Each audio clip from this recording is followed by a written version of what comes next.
ضلع قصور کے S H O اور ایس ایچ او کے عملے کا ملزمان کے ساتھ ملے جانے کا انکشاف سامنے آیا ہے۔ ایک ایف آئی آر ہوتی ہے جو کہ محمد یاسین نامی شخص کی مدعیت میں یہ مقدمہ درج کروایا گیا ہے۔ ایف آئی آر کے متن کے مطابق ایف آئی آر میں یہ موقف اختیار کیا گیا ہے کہ محمد یاسین نے کہا ہے کہ میری غیر موجودگی میں 62 لوگ ہیں اور 3 یہ لوگ ہیں جس میں خاتون ہیں اور 2 جو ہیں وہ مرد شامل ہیں، 2 لڑکے ہیں، ایک کا نام سفیان ہے اور ایک کا نام جو ہے وہ ہے وقار۔ اب ان دونوں میں سے جو ہے سفیان کے ساتھ اس لڑکی کا جو ہے یہ اسلحے کے زور پہ لڑکی کو اغوا کرتے ہیں اور اغوا کرنے کے بعد جو ہے سفیان کے ساتھ لڑکی کا نکاح کر دیا جاتا ہے۔ اسی دن ایف آئی آر بھی ہو جاتی ہے اور ایف آئی آر جب کروانے جاتے ہیں تو روایتی انداز میں جب ایف آئی آر تھانے کچہریوں میں کروانے جاتے ہیں تو سب سے پہلے ایس ایچ او صاحب کیا کہتے ہیں کہ تیری کڑی آپ نہ سکے۔ سب سے پہلے تو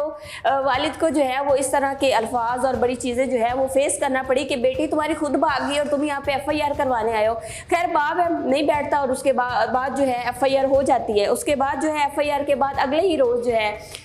والد کو جو ہے کہا جاتا ہے کہ اب سکون سے بیٹھ جاؤ، دفعہ 164 کے بیان تیری بیٹی کے ہو گئے ہیں اور اس کی کاپی بھی جو ہے ان کے گھر تک پہنچ جاتی ہے، جہاں پہ والد نے موقف اختیار کیا کہ دفعہ 164 کے بیان اور نکاح نامہ جو ہے میرے گھر بھی جو آیا گیا ہے۔ نکاح کیسے ہو سکتا ہے؟ میری بچی جو ہے وہ ابھی نابالغ ہے، اس کی تو ابھی عمر ہی 15 سال اور 5 دن ہے اور نکاح نامے میں اس کی جو عمر درج کی گئی ہے اس کے مطابق ملزمان نے اس کی عمر جو ہے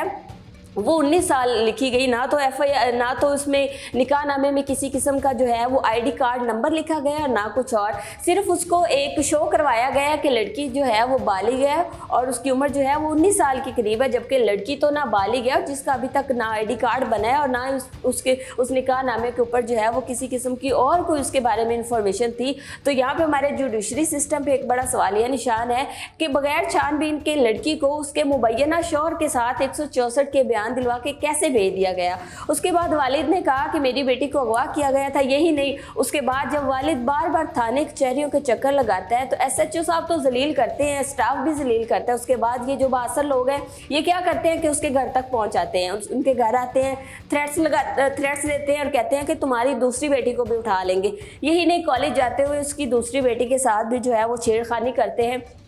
کہ یہ لوگ ڈر جائیں گے۔ اس کے بعد کیا ہوتا ہے کہ وہاں کے علاقے کے کچھ اور لوگ جو ہیں انہوں نے بھی اس آدمی کا محمد یاسین نامی شخص کا جو ہے وہ ساتھ دیا کہ اور اس کے بعد جو ہے یہ ڈی پی او کے سامنے پیش ہو جاتا ہے۔ جب اسے پولیس سے ایس ایچ او سے کوئی کسی قسم کی امید نہیں رہتی تو یہ ڈی پی او کے سامنے پیش ہو جاتا ہے اور وہاں جا کے اپنا سارا معاملہ رکھتا ہے کہ میری بیٹی جو ہے وہ نابالغ ہے اور چائلڈ ایکٹ کے تحت جو ہے اس کی ساری کارروائی کی جائے کہ چائلڈ پروٹیکشن کے تحت جو ہے بچی کو جو ہے میرے حوالے کیا جائے، کیونکہ میری بیٹی کی عمر جو ہے 15 سال اور 5 دن ہے۔ لیکن ڈی پی او کے سامنے پیش ہونے کے باوجود بھی جو ہے یہ محمد یاسین نامی شخص جو ہے یہ ابھی بھی اپنے گھر سے بے گھر ہے اور کسی قسم کی نہ تو اس کے ساتھ کوئی تعاون پولیس والوں نے کیا، نہ ایس ایچ او صاحب نے کیا، نہ ڈی پی او کے سامنے اس کا پیش ہونا جو ہے وہ کسی کام آیا اور یہاں تک کہ اس نے اپنا گھر بار جو ہے وہ چھوڑ دیا۔ 62 لوگ ہیں، بار بار تھریٹس کرتے تھے، بار بار گھر جا کے مارتے تھے، پیٹتے تھے اور ان کو جان کا بھی خطرہ تھا۔ اس کے علاوہ جو ہے